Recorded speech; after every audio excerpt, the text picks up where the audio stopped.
जब भी आप जमीन प्लॉट मकान खरीदने के लिए जाते हैं तो आपके जहन में एक सवाल जरूर आता है कि प्रॉपर्टी जो है यहाँ पर पत्नी के नाम पर लेना चाहिए या फिर अपने नाम यहाँ पर लेना चाहिए। सबसे बड़ा कंफ्यूजन आपके जहन में यह रहता है कि अगर हम अपने नाम से प्रॉपर्टी ले लेते हैं, प्लॉट ले लेते हैं तो क्या फ़ायदा हमें रह सकता है, और पत्नी के नाम पर यहाँ पर प्रॉपर्टी ले लेते हैं तो क्या हमें फ़ायदा और क्या नुकसान यहाँ पर हमें मिल सकता है। तो इसी के बारे में मैं आपको इस वीडियो में जो स्टेप बाय स्टेप बताने वाला हूँ। ये वीडियो आप लोगों के लिए बहुत ही इंपॉर्टेंट रहने वाले हैं, क्योंकि बहुत सारे लोग बहुत ही कंफ्यूजन होते हैं कि अपने पत्नी के नाम पर प्रॉपर्टी ले लेते हैं और बाद में उसे जो है यहाँ पर ये कानूनी जानकारी ना होने के कारण बाद में वो फंस जाते हैं। तो आइए इस वीडियो में मैं आपको इसी के बारे में पूरा स्टेप बाय स्टेप बताने वाला हूँ कि अगर आप भी अपने पत्नी के नाम पर जमीन प्रॉपर्टी लेते हैं या फिर अपने नाम पर लेते हैं तो आपको क्या फायदा और क्या नुकसान यहाँ पर होने वाले हैं, और आपको किसके नाम पर प्रॉपर्टी लेना चाहिए जो आपका बहुत ही यहाँ पर जो आपको फायदा यहाँ पर मिलने वाला है, ताकि बाद में आपको कोई भी किसी भी प्रकार की कोई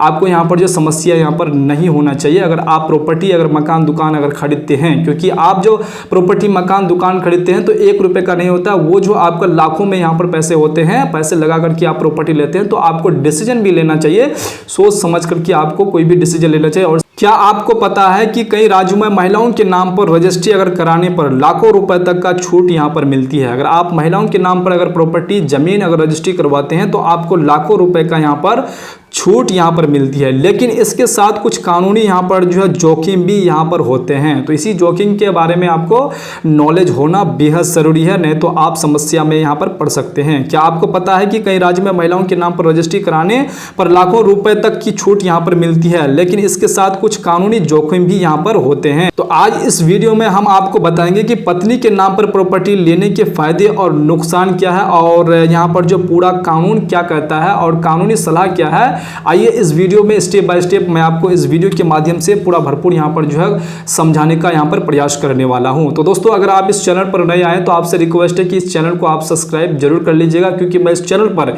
इस तरह की हेल्पफुल वीडियो जो है यहाँ पर हेल्पफुल कंटेंट आप लोगों के लिए प्रोवाइड करता रहता हूँ, ताकि आप लोग जो जब भी जमीन मकान प्लॉट खरीदने से पहले अगर आपको ये नॉलेज अगर होंगे, अगर आपको ये कानूनी जानकारी अगर होंगे, तो आप जमीन खरीद बिक्री करने से पहले आप जो कभी भी यहाँ पर नहीं फंसेंगे और आपको पहले ही पता चल जाएंगे कि अगर हम ये कदम उठाते हैं तो हमें यहाँ पर बाद में क्या क्या चीज यहाँ पर जो भुगतना पड़ सकता है। तो इसलिए आप जो यहाँ पर इस चैनल को फॉलो करके जरूर रखिएगा। मैं इस चैनल पर इस तरह की वीडियो जो यहाँ पर अपलोड करता रहता हूँ। तो आज हम बात करेंगे एक बहुत ही महत्वपूर्ण विषय पर, पत्नी के नाम प्रॉपर्टी खरीदना सही है या गलत। बहुत सारे लोग कंफ्यूजन रहते हैं कि पत्नी के नाम पर हमें प्रॉपर्टी खरीदना सही है या फिर गलत है, या फिर हमें खरीदना चाहिए या नहीं चाहिए, क्योंकि हमें जो है यहाँ पर छूट मिलती है इसकी रजिस्ट्री जब पत्नी के नाम पर अगर करवाते हैं तो हमें जो है यहाँ पर बहुत सारे पैसों की यहाँ पर जो छूट मिलती है। लेकिन इसके पीछे कुछ कानूनी नियम और जो है अधिकार भी आपको समझना बेहद जरूरी है। अगर आप छूट के ही चक्कर में रह जाएंगे तो फिर आपको जो है इसके पीछे जो यहाँ पर जो कानूनी यहाँ पर जो प्रावधान इसके बारे में आपको नॉलेज होना बेहद जरूरी है।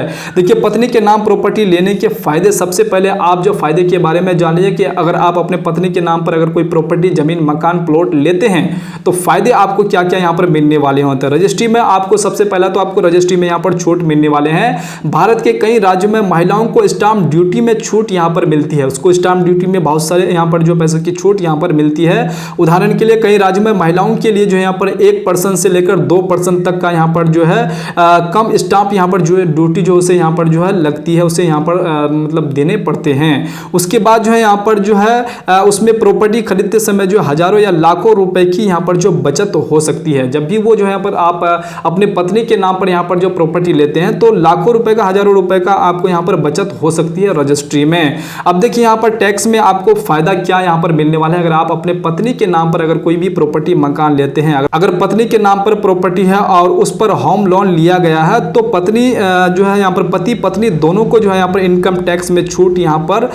मिल सकती है। तो आपको यहाँ पर जो अगर आपके नाम पर आपके पत्नी के नाम पर अगर होम लोन है तो उसमें भी आपको यहाँ पर छूट यहाँ पर मिलने वाले हैं। अगर आप अपने पत्नी के नाम पर यहाँ पर जो प्रॉपर्टी अगर आप ले लेते हैं तो ये छूट जो आपको मिलती है ये आपका यहाँ पर जो है भारत के इनकम टैक्स एक्ट 1961 के तहत आपको यहाँ पर मिलती है। अगर आप अपने पत्नी के नाम पर प्रॉपर्टी अगर आप ले लेते हैं तो यहाँ पर जो महिला सशक्तिकरण, सरकार महिलाओं की आर्थिक रूप से यहाँ पर जो मजबूत बनाने के लिए जो है प्रॉपर्टी उनके नाम पर करने की प्रोत्साहित यहाँ पर करती है। अगर आप उनके नाम से अगर प्रॉपर्टी ले लेते हैं तो यहाँ पर जो है नारी सशक्तिकरण को यहाँ पर जो आगे बढ़ाने का काम सरकार के द्वारा यहाँ पर करने का यहाँ पर जो प्रयास होती है कि अगर आप उनके नाम से से अगर ले लेते हैं तो उनको आगे बढ़ाने का काम यहाँ पर सरकार के द्वारा किए जाने की यहाँ पर जो है बात बोले जाते हैं। क्या पत्नी के नाम पर प्रॉपर्टी लेना सुरक्षित है? आप लोगों के जहन में अभी तक ये सवाल क्रिएट होते हैं कि यह पूरी तरह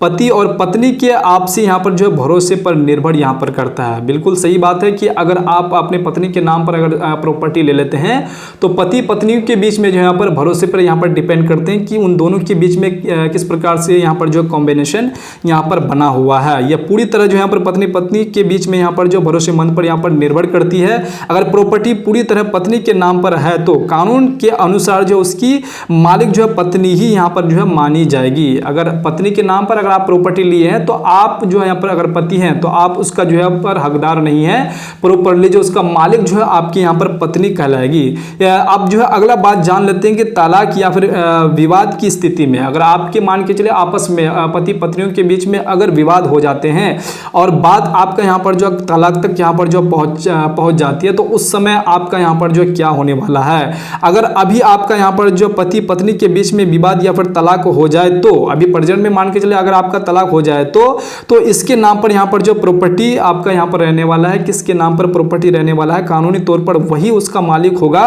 इसलिए प्रॉपर्टी खरीदते समय जो यहाँ पर सोच समझकर फैसला आपको यहाँ पर लेनी चाहिए। अगर आप जब भी प्रॉपर्टी मकान प्लॉट लें तो आपको ये चीज़ जानकारी होना चाहिए कि आप जो यहाँ पर अगर आपकी पत्नी अगर आपसे यहाँ पर जो लड़ाई झगड़ा कर लेती है और वो जो है आपसे यहाँ पर आपको छोड़ देती है, आपसे तलाक अगर ले लेती है तो उस प्रॉपर्टी का मालिक जो आप नहीं रहेंगे, उस प्रॉपर्टी का मालिक आपके यहाँ पर पत्नी यहाँ पर होने वाली है। तो इसलिए आप जब भी यहाँ पर जमीन प्रॉपर्टी मकान दुकान लें तो लेने से पहले आप जो है यहाँ पर इस कानून के बारे में आपको नॉलेज होना चाहिए, नहीं तो आप फिर यहाँ पर जो समस्या में पड़ सकते हैं। तो इसलिए ऐसा काम आपको बिल्कुल भी यहाँ पर करने से आपको बचना चाहिए, नहीं तो आप फिर यहाँ पर जो है आप लाखों का नुकसान आप कर बैठेंगे। अगर आपके पति पत्नी के बीच में अगर कोई झगड़ा विवाद नहीं है, अच्छा कॉम्बिनेशन है, तो आप उनके नाम से यहाँ पर जो प्रॉपर्टी ले सकते हैं। उसके बाद जो यहाँ पर बेटी और महिलाओं का प्रॉपर्टी में जो है अधिकार, भारत में बेटियों को भी यहाँ पर जो पैतृक संपत्ति में बराबर का अधिकार यहाँ पर मिलता है। यह अधिकार जो है हिंदू सक्सेशन एक्ट 1956 यहाँ पर जो और इसके संशोधन 2005 के तहत यहाँ पर जो है दिया गया। 2005 में जो संशोधन किए गए थे तो सभी को बेटियों को जो यहाँ पर हिंदू सक्सेशन एक्ट 1956 के तहत जो यहाँ पर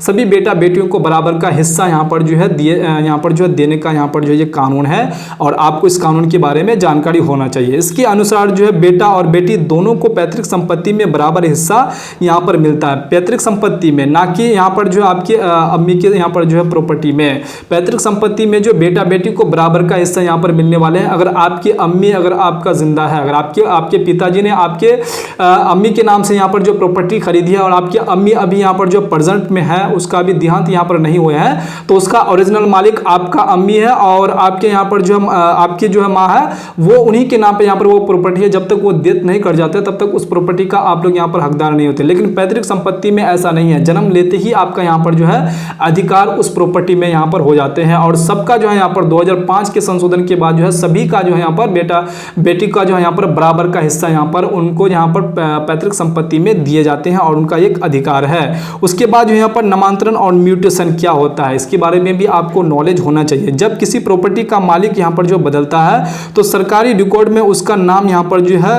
बदलना पड़ता है, इसे नामांतरण यहाँ पर कहा जाता है। बहुत सारे लोग नामांतरण के बारे में नहीं समझते हैं और म्यूटेशन किसे कहते हैं, दाखिल खारिज किसे कहते हैं। तो दाखिल खारिज, म्यूटेशन और नामांतरण इसी को कहते हैं। अगर आप प्रॉपर्टी खरीदते हैं तो खरीद करके जिससे आप खरीदते हैं तो उसी के नाम पर यहाँ पर जो प्रॉपर्टी अभी फिलहाल है और आपको यहाँ पर अपने नाम से ट्रांसफर करवाने के लिए आपको जो यहाँ पर नामांतरण, दाखिल खारिज, म्यूटेशन आपको कराने पड़ेंगे, तभी आप उस जो प्रॉपर्टी का ओरिजिनल जो है यहाँ पर मालिक बन पाएंगे। उसके बाद आगे जो आपका यहाँ पर जो है सर्कल रेट क्या होता है, इसके बारे में आपको जानकारी होना चाहिए। देखिए, प्रॉपर्टी रजिस्ट्री के समय में सरकार एक न्यूनतम जो यहाँ पर कीमत तय करती है, इससे यहाँ पर जो सर्कल रेट कहा जाता है। बहुत सारे लोग सर्कल रेट के भी बारे में उसको नॉलेज नहीं होते कि सर्कल रेट होते क्या है। प्रॉपर्टी रजिस्ट्री के समय में सरकार एक न्यूनतम कीमत यहाँ पर जो तय करती